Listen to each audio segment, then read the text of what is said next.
Hi, everyone, and welcome to episode 149 of the Tick Bootcamp podcast. The title of today's interview is Mystery in Style, an interview with Lena of Panther in Style. My name is Richard Johannesson. And I'm Matt Sabatello. This is a very interesting and almost classic superhero story where we have a woman living in the Soviet Union. She was radiated because she lived in close proximity to Chernobyl, immigrated to the United States with a weakened immune system, and ultimately came in contact with Lyme disease, which she went undiagnosed for many years until she finally put together a good team of doctors and health coaches. And Rich, even once she got diagnosed, she continued to have problems getting proper care. She was treated with antibiotics, but did not feel better. After several years, she decided to put together this team of medical professionals and health coaches to finally get her on the right track. After the last few months of treating with a variety of doctors and health coaches, including Daisy White, she's made major progress and is doing much better today. So, Matt, in true superhero style, this is a woman who is now reaching out to the Lyme disease community and teaching them what she's doing, especially in the mindset arena, to heal. She's using color, she's using style, she's making sure that she's always properly dressed when she's going for her treatment, and she's doing everything she can to maintain her dignity and to heal. So, Matt, without further ado, it is a pleasure to introduce Lena of Panther in Style. Hey, Lena, and welcome to the podcast. Hi, thank you for having me. We're really blessed to have you, and we've been big fans of yours for a long time. So we are just really excited to introduce you to the Tick Bootcamp community. So thank you for taking time out of your very busy schedule. Oh, thank you so much. So, Lena, can you talk to us about your background? Where do you currently live? I am currently living in the Bay Area in California. And how long have you been a resident of the Bay Area? About 6 years. And where did you live prior to moving to the Bay Area? Ohio. I lived there for about 5 years. And talk to us about your time before you lived in the Midwest in Ohio. Well, originally I came from Ukraine in '96. I came to New York, so I lived on the East Coast for a bit, then Los Angeles, and then Ohio. Now, I understand you also spent some time in Connecticut. Am I correct about that? Yes, New York and Connecticut were the states where we lived. Okay. So let's talk about your childhood in Ukraine. What was that like?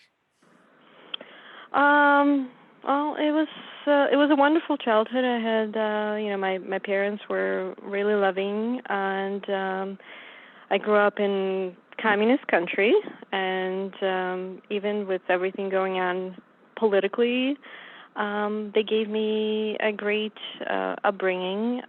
We had, unfortunately, in 1986, we did have Chernobyl, a nuclear accident, and I guess we were all somewhat exposed, I would say. So let's talk about your life in Ukraine prior to Chernobyl. What was your life like? Meaning, what kinds of dreams did you have? What was your educational experience like? And what was your family life like? Normal family, me and my brother.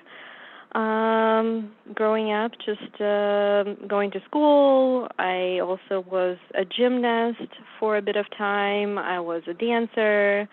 At one point, I wanted to be an astronaut, but I think everybody in Soviet Union wanted to be one. But other than that, I had a lot of dreams and and aspirations in life. And what was the educational experience like in a communist country? It was difficult. It was a very hard system where, we studied math and physics and chemistry very early on. The need to succeed was very, very strong. And, that was kind of the thing. Now, what was your sort of environmental experience? Meaning, did you spend a lot of time outside? What was your community like? Yes, me and my friends, usually my neighbors, we would just hang out in the yard of the building we were living in, and we're just climbing trees, riding bikes, really active. Definitely, having fun outside as much as we could. Now, at that time in your life, did you know anything about ticks, Lyme disease, No, or any other tick diseases? no, no, absolutely not. Were there any educational courses or health classes or anything that you had took that would lead you to understand how to protect yourself from ticks and or Lyme disease? No, no, not in Soviet Union, no. So talk to us about Chernobyl and what impact that had on your life. That was in 1986, and I was 5.5 or so. When it happened, we didn't really know anything. It was kind of secret. The government didn't tell us anything. We were out and about, playing as usual or doing our usual things. And when they finally told us, my parents moved me and my brother to Moscow for a few months. And after that, we came back and just continued to live our life. And the government said there was nothing, there was no issue. Radiation was all fine, everything's great. After that time, actually, I turned a little bit of yellow color, and my neighbor's friend's mom came over and said, "Oh, it's something." I can't even remember. I was like 6 at that time, and they told me to be in the dark room for a month. So that was basically the treatment.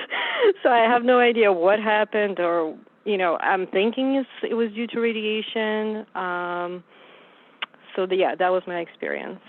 So, Lena, how far did you live physically from Chernobyl when the nuclear meltdown took place? I lived in Kiev, and that's the capital of Ukraine. So to Chernobyl, maybe 100 miles or so. I could be mistaken, but the whole Ukraine was covered up in that, and Western Europe was the first actually saying, "Hello, people, there's radiation coming out of you. What's happening?" So I think it was pretty widespread. Now, did you have any other health effects from your exposure to the radiation between the time that you were initially exposed until present? No, my brother did have some thyroid issues actually, but me personally, other than turning yellow weirdly for a bit, I didn't have anything, for years. Later on, I did develop some thyroid issues, so possibly it's from that. Doctors, some of my doctors are open-minded about this and saying, that could have been one of the contributing factors to my immune dysfunction. Okay, so let's get to that. And I don't want to run too far ahead, but the thought I had, of course, was, do you believe that your exposure to the radiation during your childhood had an impact on your immune system and therefore made you more vulnerable to tick diseases that you later came in contact with when you moved to the US? Yes, absolutely. So let's talk about how long you lived in Ukraine or in the USSR and when you finally immigrated to the US.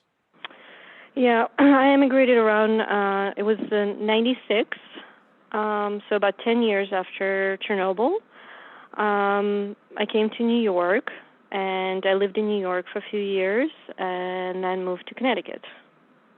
So how old were you approximately when you came to the US? I was 15 and a half. And did you come here by yourself, or did you come here with your family? What were the circumstances of your immigration? My mom, my brother and my mom came first, and it took my mom a while to get some documentation, and then she invited me as her daughter, and I came. So it was a few years. And what type of work did your mom do when she came here to the US? She was cleaning apartments. And what kind of work did your mom do before she came to the US when you were living in the USSR? She worked in government. She was a government worker for Communist Party, a planner. It was all very complicated in the communist world. All these titles and stuff. But she worked with different factories in the city. Planning the production and all of that. So talk to us about what the experience was like to immigrate here to the US when you were 15 years old. Actually, I was very excited to come see Mom because she lived here for a few years, and I lived with my dad back home, and I couldn't wait to come and experience living in U.S. I was very excited. And did your experience when you arrived meet your expectations? Yes, I loved everything. It was, the freedom of everything was just shocking, and it's just exactly what I was looking forward to. So give us some specific detail on that, meaning how was it so much more free and liberating to live in the US as opposed to living in the USSR? Well, it was a very rigid system, you were supposed to conform. That was kind of you grew up in this. You have to act a certain way. You have to be a certain way. In school you have to wear the same thing. It just was very conforming. Whereas here it was, I don't know, and people were so friendly and were smiling at me, and I thought that was the weirdest thing. Even in New York, everybody was nice, and I was like, wow, and very welcoming, and it was just. And then, when I went to school, it was like, oh, yeah, you choose what you want to study. There's some subjects you have to, but there are also freedom of choosing, this or that. And even though I did it was a religious school, but it was actually freer than growing up in USSR. So you moved from communist Russia to the Lime Belt in the US when you arrived in 1996. Yep. And I guess the first question I have for you is, with part of the freedom that you enjoyed in the educational system here in the US, were you prepared at all for living in the Lime Belt? Meaning, did your educational tools, whether they be health classes or any other courses you take, alert you to the fact that you were living in a community that had ticks and Lyme disease? No, nobody ever mentioned it, ever. So what type of things were you doing here in the US? Meaning, were you going outdoors? Were you doing any hiking? What kinds of things were you doing outside? And when do you believe you were first exposed to ticks? So my friends and I went upstate a lot for Ukrainian festivals. We slept in tents. We partied. We drank a lot of vodka, and that was our fun. And I believe that's when I was exposed. And so how old were you when you believe you were exposed to Lyme disease? About 18, 17, 18. And do you recall having been bitten by a tick at any time? No. So talk to us about how your symptoms began to develop around 17 or 18 after enjoying the outdoors here on the East Coast. So my symptoms started developing, around that time. I started having brain fog, joint pain. I found myself unable to walk up the stairs without being in excruciating pain. I had a stick shift car, and my right hand, I would be in pain changing the gears. It was very difficult for me. I had to use 2 feet, changing the gears as well, and I was just in constant pain just driving. Walking upstairs, especially if I had a heavy bag. Then I started having rashes. It wasn't a bullseye rash, but it was just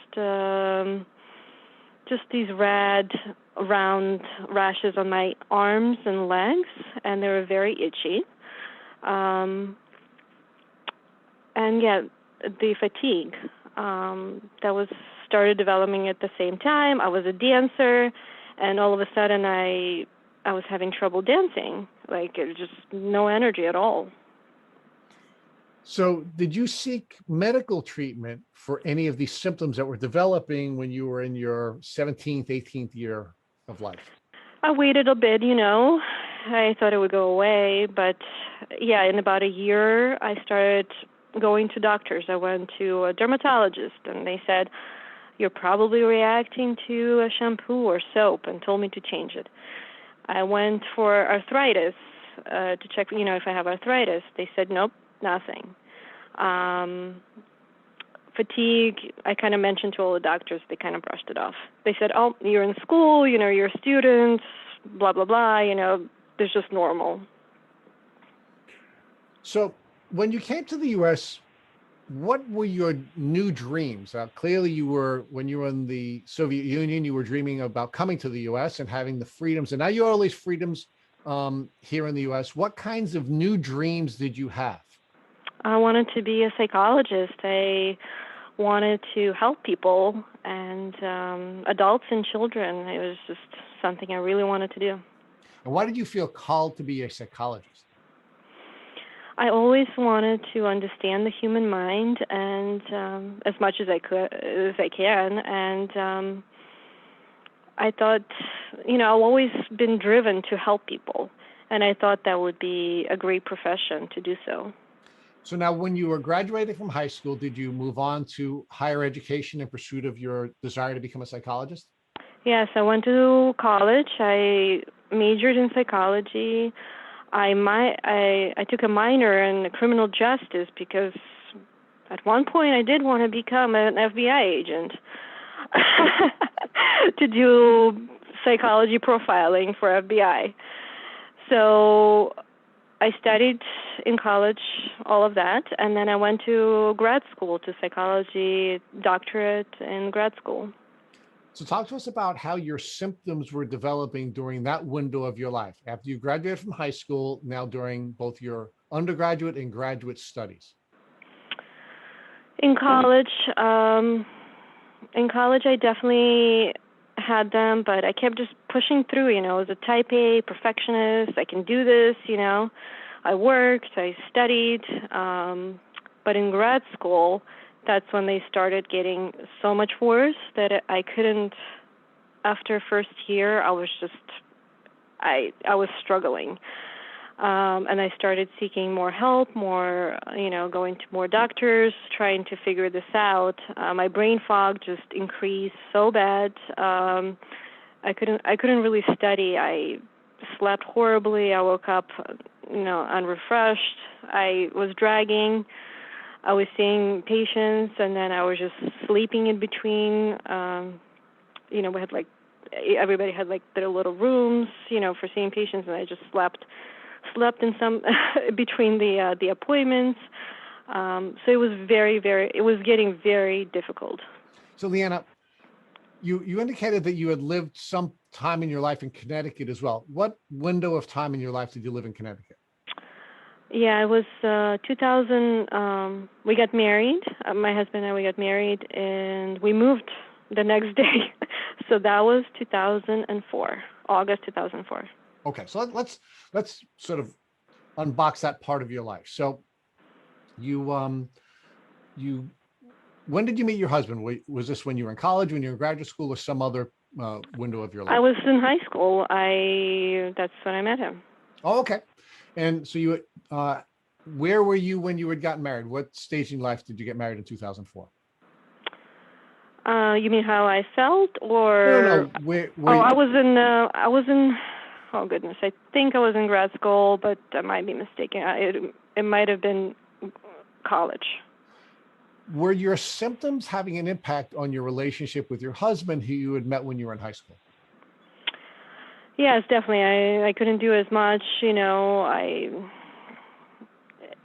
did my best. I remember taking cooking classes and, to be a good wife, to cook for my husband, and I remember I couldn't stand there to chop, so I would have to sit and like try to chop, and like cook everything and like lift things very carefully. So everything was kind of playing a role in how I did things. I was trying to be careful, not to overdo. So yeah, I definitely did have symptoms, and but my husband was very understanding, and he actually knew he kind of had a feeling what was happening. Why don't you talk to us about that? How did your husband have a feeling about what was going on with you and your health? Well, he's been sick himself for years before he even met me. He had mono when he was in college many years ago, and later on he went to develop chronic fatigue syndrome, and he had his own struggles over the years. So when he saw me struggling, he said, I think you have same thing as me. And he said, you should go see my doctors. Now, has your husband ultimately been diagnosed with Lyme disease as well? Yes. How long did it take for your husband to receive his Lyme disease diagnosis? We both kind of got it similar time. Okay, so he had symptoms but had not yet been diagnosed, and then No. your symptoms began, and he saw some parallels in the way that he was feeling and what he was observing in you. Correct.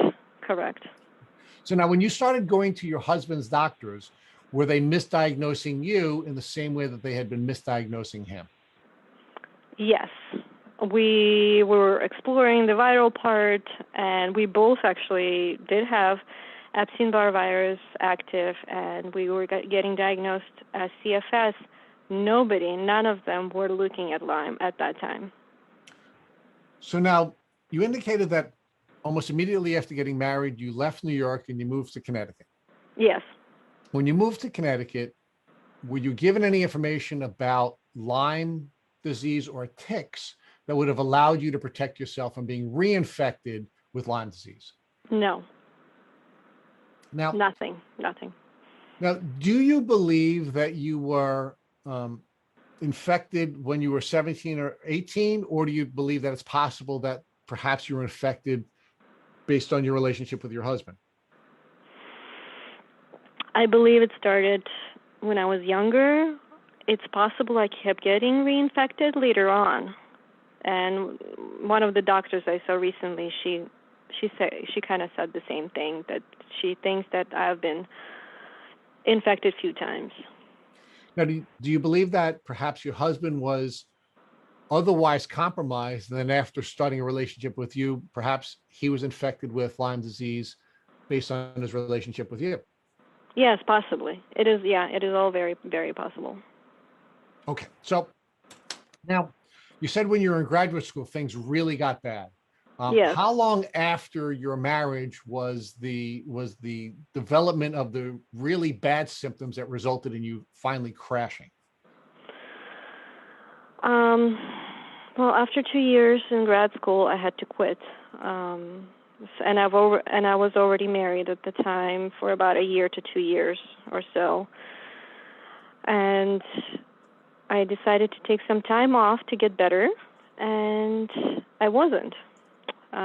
Then we were both kind of getting worse, and we pursued different treatment protocols. That's when we moved to Ohio to do some protocols with another doctor there, and we stayed there for a few years. I was getting better, then worse, better, then worse. So for me, I definitely got worse around 2008, 2009. That's when I started really, really bad. So now, were you able to work after you left graduate school and before you were diagnosed with Lyme disease? No. Oh, yeah, everything kind of stopped. So now you indicated that you left Connecticut and moved to Ohio for the purposes of seeking treatment. Was that before or after you were diagnosed with Lyme disease? I got diagnosed in Ohio. Okay, so you and your husband were both declining in health while you were living in New York, then to Connecticut, and you decided to seek treatment in Ohio because you weren't getting adequate medical care either in New York or in Connecticut. Right, and between Connecticut and Ohio, not to be confusing, we had a place in LA, So we kind of were bi-coastal at the time. So we did spend some time in LA and saw some doctors there who ran few tests on us. I was diagnosed with Babesia at the time, Okay. but not Lyme. So when were you first diagnosed with Babesia? That was in Los Angeles? Yeah, in Los Angeles, I was positive for Babesia fish in 2009. And what treatment, if any, did the doctor provide to you after you were diagnosed with Babesia? Not much. He just said, "Okay, let's boost up your immune system." That was the treatment. Now, when you were diagnosed with Babesia, did the doctor tell you that you were likely infected with Babesia from a tick bite? Yes, he did say it was probably from a tick. So what did that cause you to think about at that time? You said you had never been in contact with ticks before that you knew of. So what did that make you think when you discovered that you were sick from coming in contact with a tick? Yeah, right away I thought, oh, it was from living in Connecticut probably, or hiking and camping in upstate New York. I kind of had a feeling that's what happened, and started looking back and seeing how my symptoms developed, and thinking that was the origin. And why did you think it was in New York and Connecticut versus some contact with coming in with a tick in Los Angeles? Well, because my symptoms started, around that time. So I thought that's what it was. So talk to us more about your diagnosis in Ohio and why you believe you finally got a Lyme diagnosis in Ohio, but not in New York or Connecticut, where Lyme is so much more prevalent. Right. Well, with this doctor in Ohio, I started pushing for more testing. I was the one who said, "Let's do these tests. Let's explore this." And he didn't even want to do it. And you need a doctor to order testing. So I found out which test to do, and kind of, was the one who said, "Let's, come on, let's look at this." And that's when my husband and I, we both, my husband got IgM positive for Lyme, and we had DNA positive for Lyme as well. And what doctor did you see in Ohio that actually ran these tests because you thought of them, not the doctor, and diagnosed you? I'd rather not say his name if it's okay, because we had a bad falling out, and I'm not a big fan. I would not want anybody to go see him. Totally understandable. So now, before you left this doctor, did this doctor prescribe you with treatment for Lyme and co-infections, or did you leave shortly after your diagnosis? No, he didn't know how to treat it, and I had to Google everything and try to figure it out, and I was trying to read everything that I could find on the internet to see what the treatment would be. I called Dr. Horowitz's office in upstate New York, and I begged to be seen, and, they wouldn't see me because, he doesn't really see many patients. But I said, "Listen, come on, I did all this testing, and, I'm positive. I really need to see him." And, I got the appointment. So I flew in to see him, and he kind of told me more about the treatment protocols and intracellular, extracellular, the film busters and all of those things. I even created like a whole spreadsheet of all the things that we should do, and presented it to the Ohio doctor. And that's when he decided to follow with my research that I even had no idea if I was right. And that's the treatment that my husband actually started. So it sounds like you knew far more from your research than your doctor in Ohio. And then when you went to see Dr. Horowitz, he was more on the same page with you and understood Lyme and gave you some more information. And then you started to treat with Dr. Horowitz based on your research and his experience. Yes. Yes. And now you mentioned your husband, though, started to treat based on your research alone. So did your husband start treating before you did? Yes, he started doing the treatment, IVs, antibiotics, and different things, and he started feeling better on the treatment. But after, a few months, he started getting worse. So he was getting better, and then he started getting worse. Was he also treating with Dr. Horowitz, or did he find another doctor to prescribe him all this medication? No, that was the Ohio doctor. The Ohio doctor. So now talk to us what treatment you got with Dr. Horowitz based on your own research and your own data and Dr. Horowitz's experience. What was your treatment plan moving forward? So, I'm kind of funny in this. He gave me a hardcore treatment protocol, and I said, listen, I want to go try stem cells. And he said, okay, why don't you do that first, and then we see how you do. So I went, because I didn't want to do a lot of antibiotics and things like that. So I went to Panama to do the stem cells.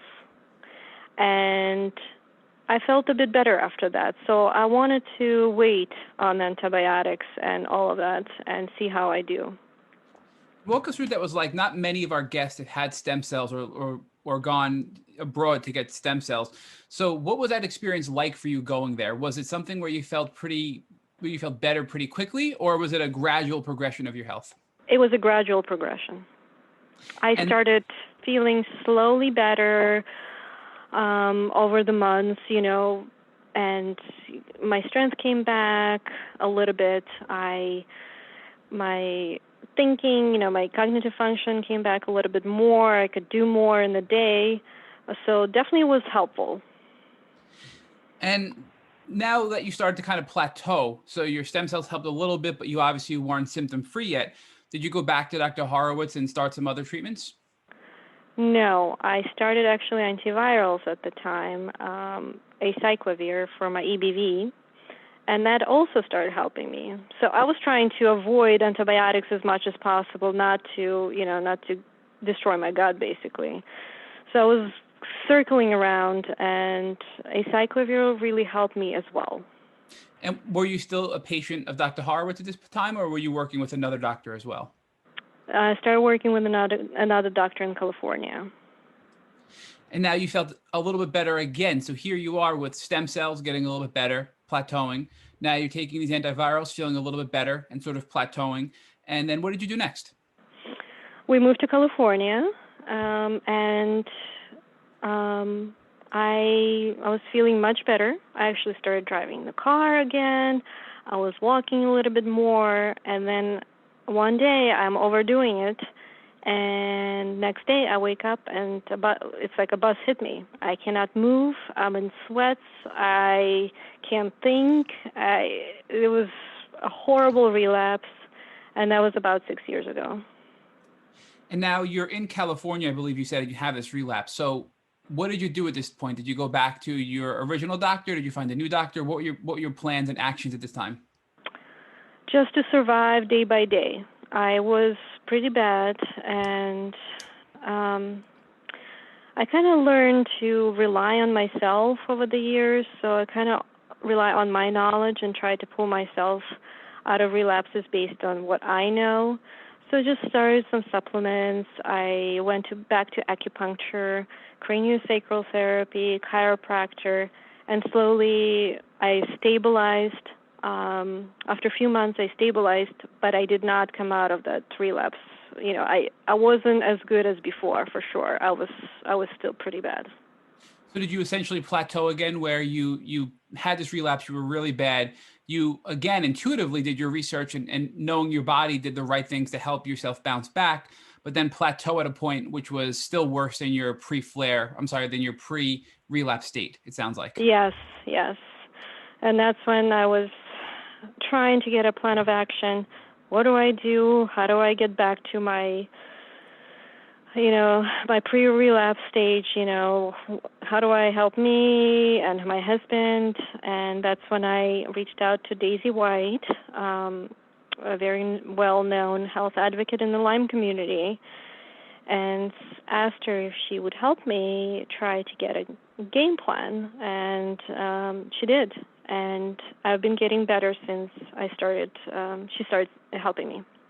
We have to tell you that we have interviewed Daisy White, and we are huge, huge fans of Daisy. And many of our past podcast guests have worked with her as a health coach and have had major success. But Before we explore that a little bit deeper, I want to ask you, how is your husband feeling at this point? Because you were sort of having these parallel Lyme journeys. Was he following the same course you were as far as treatment, or was he deviating and doing different treatments? And how is he feeling at this time?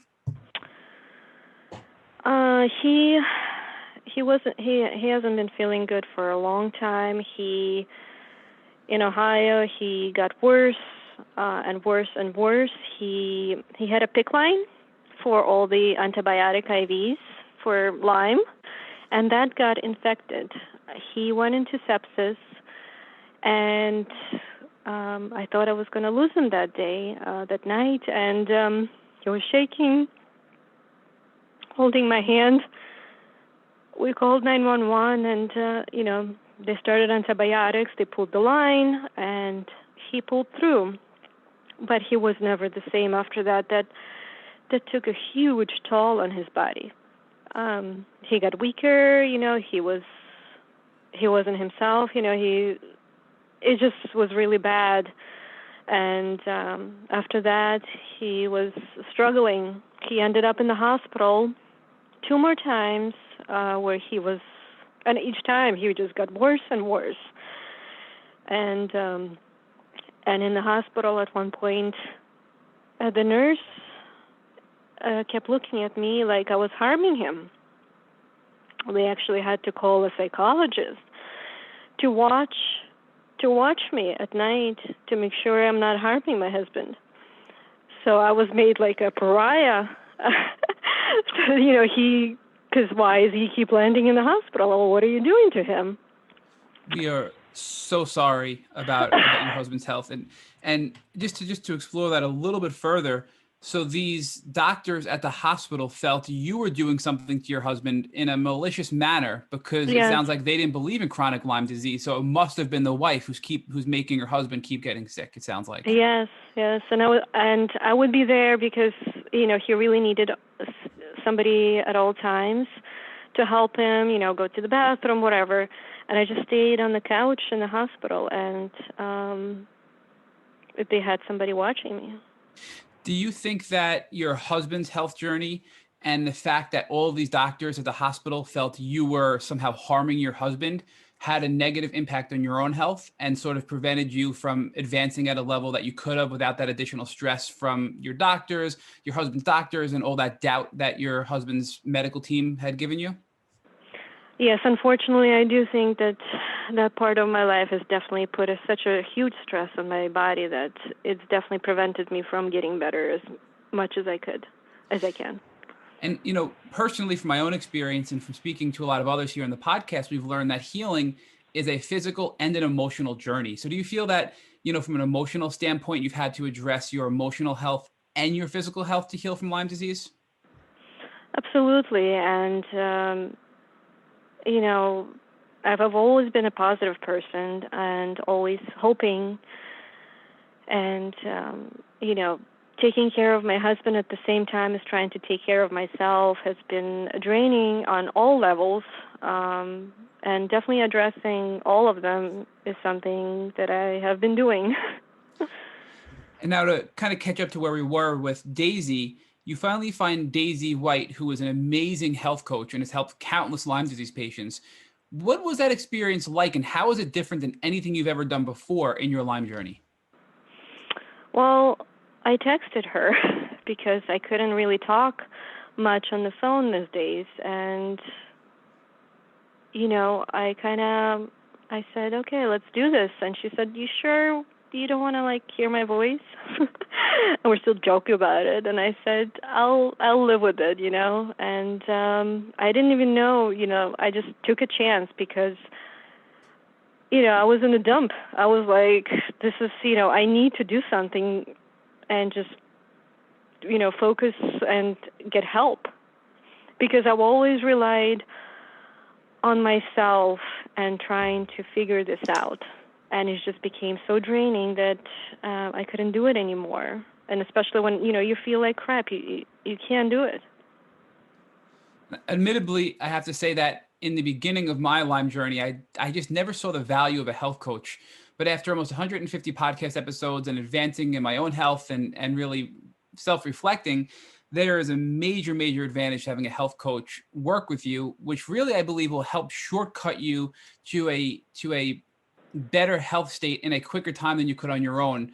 And is that something you would agree with, that you feel like Daisy has sort of jump started your healing journey a bit? Absolutely, because you know who you want to see then. You know what I mean? You don't waste your precious energy on seeing doctors who don't believe you or who don't know what to do with you. Even in the Lyme community, I'm sure there's a lot of doctors who, who are not the best. So you really need to know who to see, and so you focus and you start that work. So just to kind of recap, so you did stem cells, you kind of plateaued, then you did some antivirals, you sort of Yep. plateaued. You never wanted to go the antibiotic route because of all the damages to your gut, and we totally get that. Then you had this relapse and started self-treating with herbs and it sounds like diet and other things you did on your own and supplements, and you just really never got back to your pre-relapse state, so you hired Daisy White. Yes. Now, what are you doing with Daisy White? What are your next steps to treat with Daisy? Okay, so we have seen a few doctors. I saw Dr. Cleanheart. I saw Dr. Holterf in LA and Dr. Lehman in LA. And this is my new team of doctors who are helping me with my protocols, kind of putting everything together. My next steps are I have to do dental surgery. Since dental health is so huge for anybody with a chronic illness. So I have that scheduled in April, where I have some crowns with metal underneath, and they're really old as well, so I need to change them anyway, but they're going to be switched to non-metal implants, and I have some cavitations to clean out, and that's my next part of my journey. And I'm also doing stem cells with Dr. Lehman in LA, as well as exosomes. I'm doing peptide therapy, and I'm taking disulfiram for Lyme, that I found very helpful.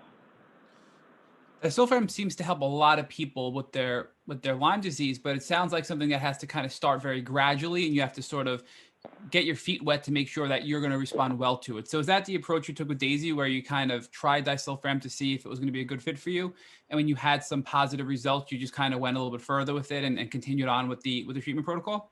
Correct. I started very, very low to see how I do, and I'm still doing a small dose, and I'm doing 4 times a week. And you also mentioned that you're doing peptides as well. Do you feel that peptides have helped you in your health journey too? Yes. There's a lot of peptides on the market, so you definitely need a good doctor who knows what's what. I am doing few of them. I'm rotating as well after seeing my doctors, but that's something that's huge. I think it has huge potential for many people. You also mentioned that you're taking exosomes as well, which I believe are related to stem cells somewhat. Yes. So can you talk to us more about what exosomes are and how they're helping you in your healing journey? There are growth factors, and just for the repair. And I did them a few times in Los Angeles after I did the stem cells. So they kind of go together, just to help, rebuild everything. And the stem cells you're doing now in California with Dr. Lehman, are they different than the ones you did in Panama early on in your journey? Because I know there's different types of stem cells and different ways to administer stem cells in different quantities. So is this a different approach, or do you think that your body's at a different place now and just more able to react to these stem cells than it was early on in your journey? I think they're pretty similar. They're mesenchymal stem cells, and I believe that's what I got in Panama as well. Actually, it's so funny because when I had them again in California, I tasted them. It's like this weird sweet taste, and they're administered IV, And I remembered, I was like, oh, this tastes exactly like in Panama. I'm pretty sensitive, but a lot of people do taste, when they get IVs, you have that taste. So it does taste the same. I know there's a lot of companies who are coming out with the new stem cell products, so I'm sure there's some differences and how much you get. I believe I got 15 million of stem cells in IV the last time I was in California. So your current medical team is Dr. Lehman from California and Dr. Klinghardt, I believe, from New York. So are you seeing Dr. Klinghardt telehealth, or are you flying to New York to see Dr. Klinghardt as well? No, I saw Dr. Klinghardt he's in Switzerland, and he's also in Washington. So I saw him in Switzerland, Okay. and that's where the dental clinic is. That's where I'm doing my dental in April.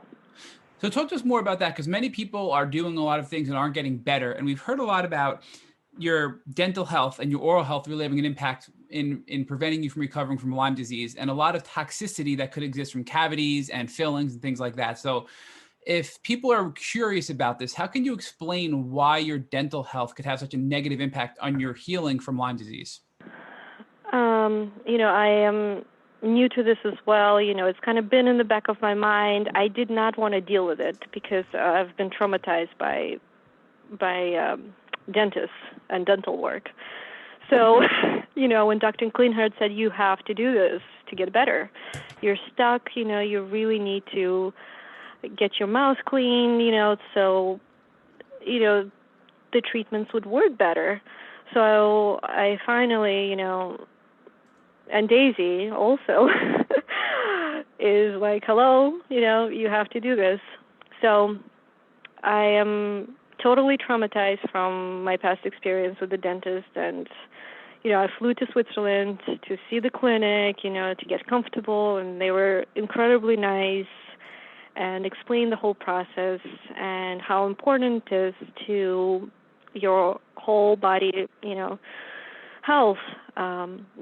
Any amalgams and any other metals that's in your mouth. I have posts right now, a metal post under my crowns. They're actually separating. They couldn't even identify what the metal was, and they were like, "Well, this is some weird stuff." So they do need to take it out. There's a lot of bacteria that can be created by this. There's, heavy metal toxicity, and a lot of patients with any chronic illness have issues, with detox, genetically predisposed, or from just having more exposure from just living in this world, There's a lot of heavy metals, and there's just one thing that we need to take care of so our body's functioning better.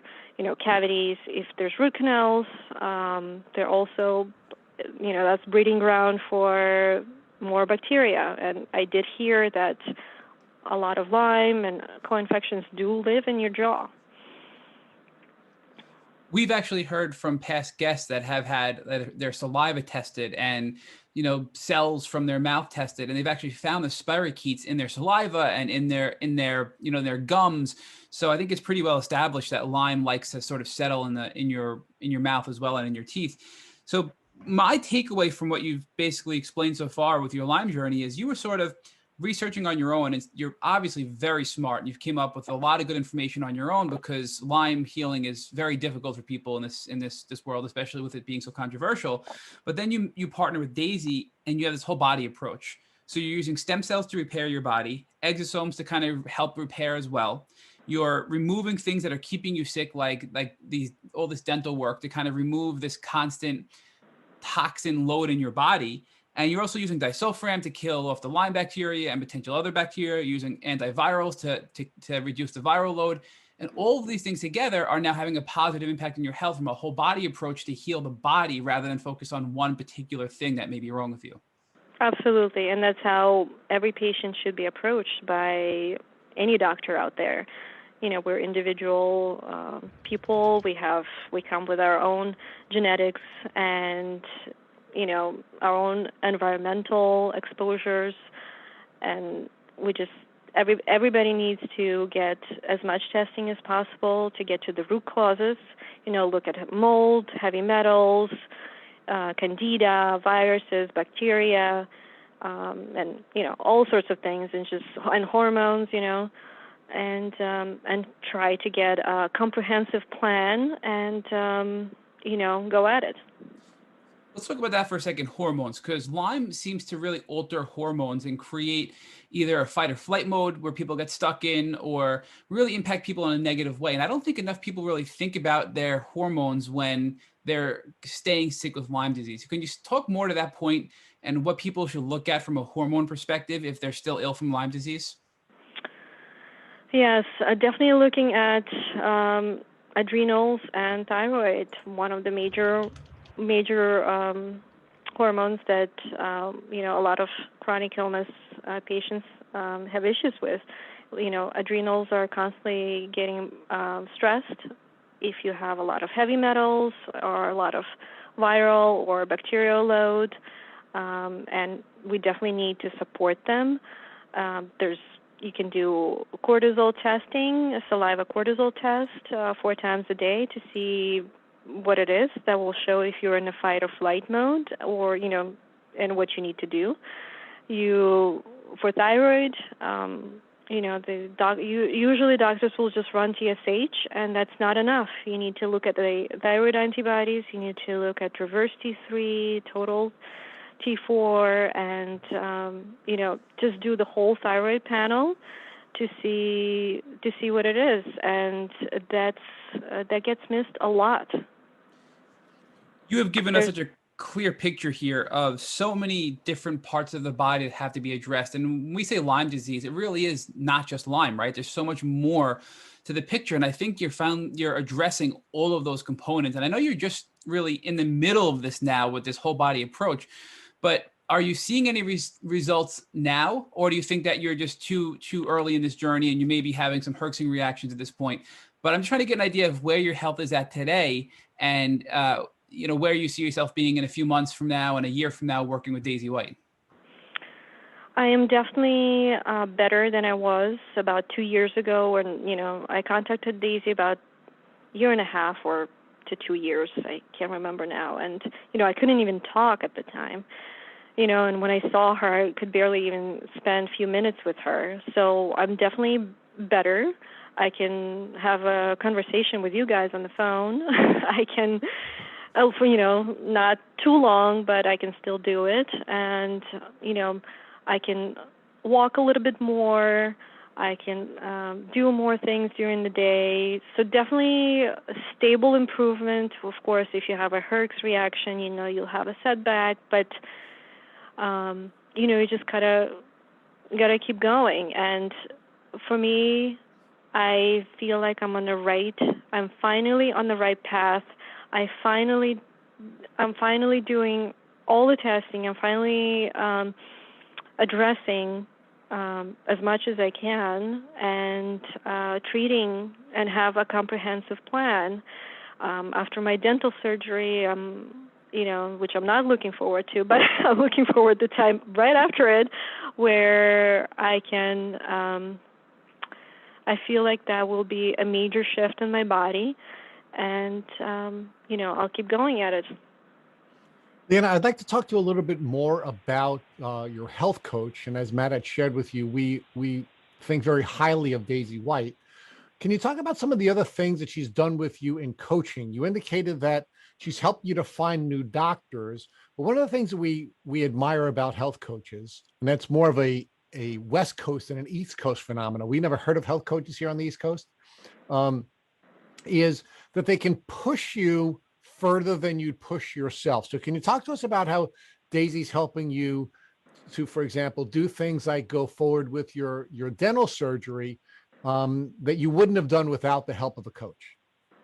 Yeah, I definitely wouldn't have done it without her. So that's something that even when I first met her, she said, okay, you have to, right away she said you should do the 3D x-ray to look at your dental health. And I was like, okay. And after, she saw, she's like, that's something that we really need to address. So, she's really big on this. And I said, oh my God, I really don't want to do this. Even though I said, I'll do anything, and then dental stuff, I'm like, oh God, I don't want to do this. But deep down, I know I just have to get through it. And, together, by seeing other doctors, I'm prepping my body, getting it stronger so I can get through the surgery, because it's not an easy, feat. For somebody like me, I have to go under, it's a few hours long, then, all the healing. But she will be with me. She's going with me to Switzerland, to make sure I don't run out of the, not run out, but roll out on my wheelchair out of the hospital, be like, I'm out of here. She'll make sure I'm there. But she also will be there during my recovery to help and communicate with, she is my voice. She's my voice with all the doctors. She helps me put the treatment protocols together, combine everything that, other doctors suggest, and kind of we decide together. She's not like, oh, you got to do this and this, but we decide together. And it's great to have somebody who understands you, but it's also great to have her knowledge, because she's been in the Lyme community for many years. I've been in the CFS community where, my knowledge came from, knowing a lot about viruses and, all of that. So Lyme is something is new to me, theoretically, because, I didn't really look into it, until really a few years back. But really her knowledge of how to treat Lyme effectively and what we need to do. So now, Lena, another thing I think Lyme coaches in particular, or someone who has had Lyme disease and now is coaching health in particular, can help you with, is to determine when you should pivot from one treatment protocol to another, because treatment from Lyme disease are not linear, and there's going to be some differences in every single person's experience. And having someone like Daisy, who had Lyme disease herself and has learned how to coach people through these challenges, can help you to learn when to pivot from one treatment protocol to another. Can you talk to us about how Daisy has helped you with that?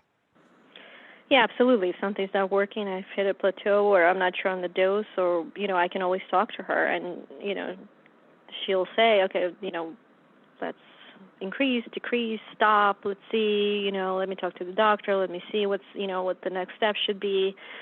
And, her knowledge with other patients of what happened, during their healing journey. So, yeah, definitely something that, I feel very confident, and I trust her, I trust her knowledge. So now let's talk about how you chose a health coach, right? I noticed from your Instagram, and we're going to talk about Instagram in a minute, but I noticed from your Instagram that your favorite book is Atlas Shrugged, and written by another Russian immigrant who spoke a lot about and taught a lot about individual responsibility. So how do you balance your philosophy as someone who strongly believes in personal responsibility and making your own decisions, in working with someone who's now going to coach you and assist you through the coaching process? I'm a huge believer in personal freedom, and especially when it comes to medical decisions, I will always say, you have to decide on your own what you want to do to your body. Everybody, that's the freedom. Don't let anybody tell you what you should or shouldn't do. You should do your own research, and you should do your own decision. With Daisy, it's very easy with me. She never tells me exactly what to do. She presents the facts, and still the decision is mine, what I will do. So has there been any sort of revisiting of your experience during your childhood with Chernobyl and the exposure you had to radiation? No, I haven't really visited that. I'm not sure if there's a way to figure out if it had any impact on me other than just my intuition that it did. But no. So let's now talk about Instagram and your life as an influencer. You have an unbelievably beautiful Instagram, and it has become now part of your career. So talk to us about how you were introduced to Instagram and why you started your Instagram page. We were living in Ohio at the time. Well, first, thank you. But we were living in Ohio, and my husband was sick. I'm sick, and we're just, really struggling. Not having friends, or not having the communication with the outside world, basically. Just Because you were so sick. Yes, you're just so sick. You're just trying to survive day to day. And my assistant, Allison, said, why don't you start an Instagram page and start posting pictures? And I said, this is silly. What am I going to post pictures of? And she's like, just, whatever. So I said, okay. And then I started my page, and, I was posting flowers and, and then I noticed all the fashion pages, and I always loved fashion. And, I saw people posting their outfits, but then, shoes and bags, and I thought that was the silliest thing. And all of a sudden, I decided to start doing the same thing. And that way, I started connecting with people on Instagram and talking about fashion and taking my mind off everyday things. And I wasn't really sharing with anybody what I was going through. We were just talking about colors and bags and shoes and, just designers, all of that stuff. And slowly my page started growing. And, I've always loved color. I've always loved to dress up, even to my doctor's appointments or IV, whatever. And, I started taking pictures of my outfits and posting them. So first, talk to us about your use of color. Why is color an important element of your page and your philosophy? I've always loved color from many years. It just always made me happy. And when I got sicker, I was more drawn to it. And I felt like I just needed to wear this color or that color that day. And it just made me happy. And, it made me feel normal. And, I do color meditations and, chakra meditations where, you concentrate on different colors. And that's something that's really resonates with me. So Matt talked to you a little bit earlier about mindset and the impact that mindset has on healing. It's clear that you determined first that you were going to be happy despite being sick, but even more importantly, you determined that happiness was an important emotion for you to heal. So can you talk about how the development of your Instagram page helped you to be happy and ultimately aided you in your healing journey? And, a lot of people talk about how bad social media is on their mental health, but for me, it was like a godsend. It was so wonderful to connect with people, and to share, and and to share, just happy pictures. You know what I mean? And it really has helped me take my mind off of everyday suffering that we're going through, and it's been instrumental in just distracting me. But now, as my page has grown, I really want to raise awareness about what the invisible illnesses are and what the life with them could be. That behind pretty pictures, there's a lot of pain and suffering, and hopefully. Sorry, go ahead. Yeah, so let's talk about that. So one of the things you've done very tastefully and I think very beautifully is that you've shown yourself to be suffering from a disability, where some of your pictures include you in a wheelchair or near a wheelchair, and some of your pictures you are showing that you have a cane. So talk about how you've begun to bleed into your page with all of these beautiful images and all of this fashion, the story of your illness. I've always been very private. There's a reason why I shut down for years for not talking about the illness, because of all the bad previous experiences of sharing with people, and not going well. They're questioning you and all of that. So I kind of shut down and just focus on the fashion, pretty pictures, beauty in the world. That's what I wanted to showcase. And then last year I started to feel better, and I wanted to share, my journey. Then pandemic happened, and I just kind of said, you know what, this is just too much happening. I don't want to do it. So I kind of put it on a back burner, and then eventually this year I finally came out and started sharing my journey in hopes that that people learn about it and learn about what the chronic Lyme is and how debilitating it could be, how it affects people, and hope that there will be more kindness in the world, and not questioning and not telling people they're crazy, because that has such a detrimental effect on people's mindsets. When they're struggling, and their friends and family tell them they're crazy. So one of the things I think is really beautiful about your page is not just the color, which is beautiful, and the imagery, which is beautiful, but also the messaging. And part of what your message is although you're sick and suffering from a chronic illness, you're not identifying as a sick person.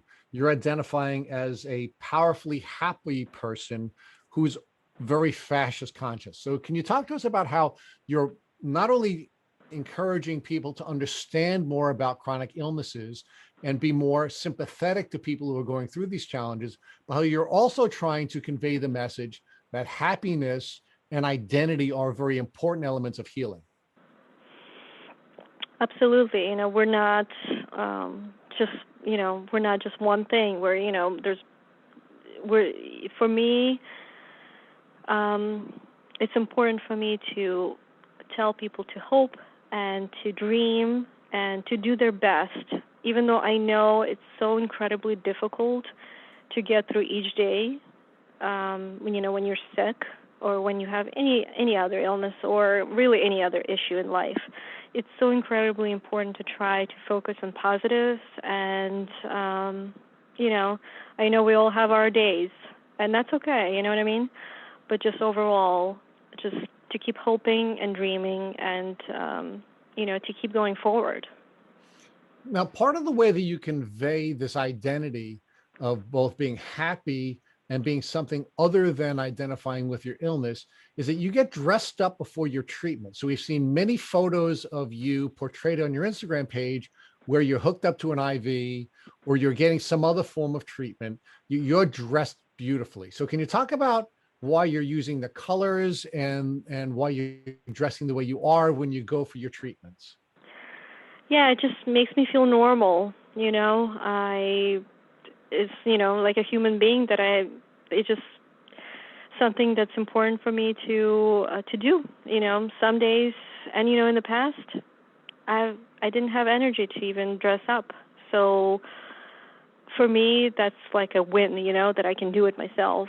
I can dress up, and even though I have to get in the wheelchair and go, but I can carry my own bag, which I couldn't before. I can do this. It's like a win for me.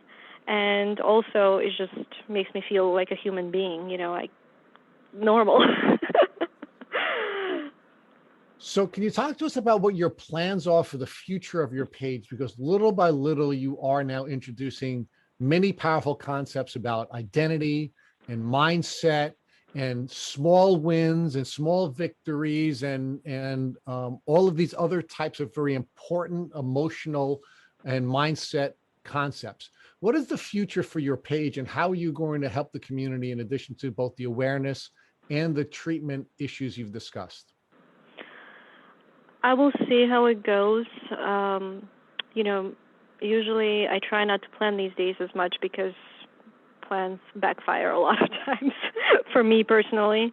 But my goal is to raise awareness as much as I possibly can, talk about it as much as I can.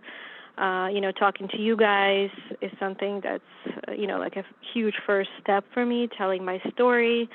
I was planning to write a little bit about my story on my website.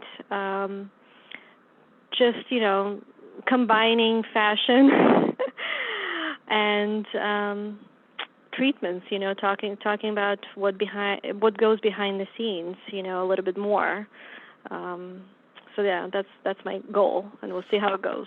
So talk to us about what triggered this transformation in you from portraying images of happiness and fashion generally so that you would feel more normal and you wouldn't identify with your disease, to now becoming someone who's now an activist in the community, where you're portraying your experiences more and more, to the point where you've now spent over an hour telling your entire story on a long form podcast. Definitely feeling better, that I can concentrate. In the past, when I went through this horrible few years where I was just trying to survive day to day, you know what I mean? Even thinking about closing my page many times because I couldn't handle. I couldn't even, just lifting the phone was so difficult for me. And, replying, because it's very important for me to interact with my followers. I make it a decision that I have to reply to every single person, because they take their time to give me a compliment or to ask a question. It's important for me to reply. So, it was starting to get very, very difficult. And, for me, I was just trying to get through each day. But as I started getting better, that made me realize that I need to talk about this more too, because, social media can be very one-sided, and, people say, I want your life, you have such a wonderful life, and, I'm so jealous, things like that. And I really wanted to showcase that, there's a lot of other things that are going on behind this life and behind many, many other people's lives who choose not to speak out, and the importance of being understanding and kind, because there's a lot of bullying as well going on social media, and I'm just trying to, showcase as much as I can. So let me ask you the final question we ask all of our guests on the podcast. And let's assume one of your followers, who you always have to answer, sent you now a DM or a post on your Instagram where they asked you what they should do after finding themselves bitten by a tick. What recommendation would you make to them so they wouldn't have to go on a terrible chronic Lyme disease journey? I would say, do you have the tick? Do you still have the tick? If you have the tick, send it to IGeneX or another company that could, I'm not sure if there are other ones, but I know that IGeneX can test the tick to see what bacteria they have. And then I would say, if you don't have a tick, to find a Lyme literate doctor, and I would try to help them. Where do you live? What state? I would try to, Google to see if I know somebody in that state, and then tell them to go and which tests to run, and I would help them as much as I can with the knowledge I have, and guide them, which I already have been doing a little bit. Some people have messaged me, and I have helped them a little bit, hopefully help them, but try to say, okay, this is what you should do. And I also would tell them to go listen to a podcast, because there's a lot of good information there as well. Thank you for listening to the Tick Bootcamp interview with Lena of Panthea in Style. To our listeners, we have a call to action. First, if you'd like to learn more about Lena and Panthea in Style, please visit our Instagram page at Panthea in Style. Second, if you enjoyed this episode of the Tick Bootcamp podcast, please share with your friends by using the social media buttons at the bottom of our post. Third, Tick Bootcamp has created a Tick by Blueprint that has been inspired by the information that has been provided to us by past podcast guests. We urge you to visit our website at www.tickbootcamp.com to view the blueprint. Please note we would appreciate any input or improvements you would like to share with us. Fourth, don't forget to subscribe to this podcast on iTunes, Google Podcasts, or Spotify to get your automatic episode updates of our Tick Bootcamp podcast. And finally, please take a minute to leave us an honest review and rating on iTunes or on our website. Thank you, as always, for listening.